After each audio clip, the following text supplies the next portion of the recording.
Welcome to a review of the Aeropolis Kuala Lumpur International Airport Tune Hotel. So, I had another visit to Kuala Lumpur where I was going to do some plane spotting on this particular trip, and I wanted to be pretty localised to the airport. And when I found out there was these hotels called Tune, and there were two locations at Kuala Lumpur, curiosity got the better of me and I decided to stay in one of the two hotels. The hotel cost me a whopping £21, which for even a basic hotel, £21, I don't think is to be snuffed at, especially given in Europe that sort of figure would get you a hostel. So, I stayed at the hotel at the Aeropolis, which is a little industrial estate toward the east of the airport, and it wasn't actually too bad a spotting location. You could see the airport from the hotel, especially as I was given a high rise level. So the bathroom's pretty basic as you'd expect, and it also provided some smellies and soaps to use. Not entirely sure why they had to put the instructions for the shower up there. This is what £21 gets you. Gets you a lovely desk area, plenty of storage, a bed, and obviously a door. And like I said, it was just nice to get all my stuff charged up, put my stuff down, and as you can see, I had a bit of a weird location for the charger. I had to push it up through that hole or area for some reason. I don't know if that's just because of how old the hotel is and chargers aren't a big thing out in Malaysia. Oh, and they also gave me for a £21 room a free coffee, which I don't think was too shabby.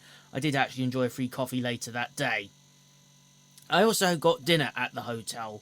So, on the way down, you can see that's the view I had of the airport. So, with a long lens, you can probably get some good photos of all the Malaysia Airlines stuff parked at KLIA Terminal 1. You can't really see the AirAsia stuff from back here, even though I believe the Tune hotels are actually linked to AirAsia somewhere along the line. So, I went down and decided to have some food. I believe this is all priced up in Malaysian ringgit. And there's some different options on there, Western and local Far Eastern. And I don't think the prices are that bad. I think they're actually pretty good for that particular area. I was thankful. I think I was able to pay cash in this place as well for that. And when the food came, I decided to go with, grand reveal in just a second, fish and chips. That is actually a piece of fish. I'm not entirely sure what it is, whether it was haddock or something else, but that was the fish and chips. And I had some spicy hot wings on the side and a Coke to wash it down. The food wasn't too bad. It wasn't too expensive either, but again, it might be a bit more of a premium price by Malaysian standards. I'm not entirely sure.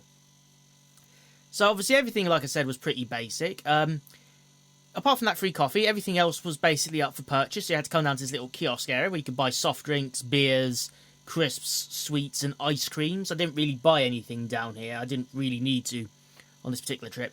And the reception staff I found were quite helpful, filling me in on the do's and don'ts and what to expect from this hotel. They also had a free airport shuttle that was running regularly through the day. So where this hotel is, it's either a £20 taxi ride, or you take this bus, which runs various points during the day, and it will take you straight to the other Tune Hotel, which is located just off Terminal 1 and only a short walk away. So this is actually not too bad a system. It's pretty good going, although, like I said, if you've got an early flight, this might pose a problem for you. But overall, I thought this hotel actually ticked all the boxes. For £21, I thought I got a really good hotel. Location-wise, could be better for the airport, but again, there's two options for the Tune Hotel. You can have this one, which I was getting off at. This was the other location. It's probably going to be very similar to the one at the Aeropolis, but then the Aeropolis is better if you're using the industrial estate.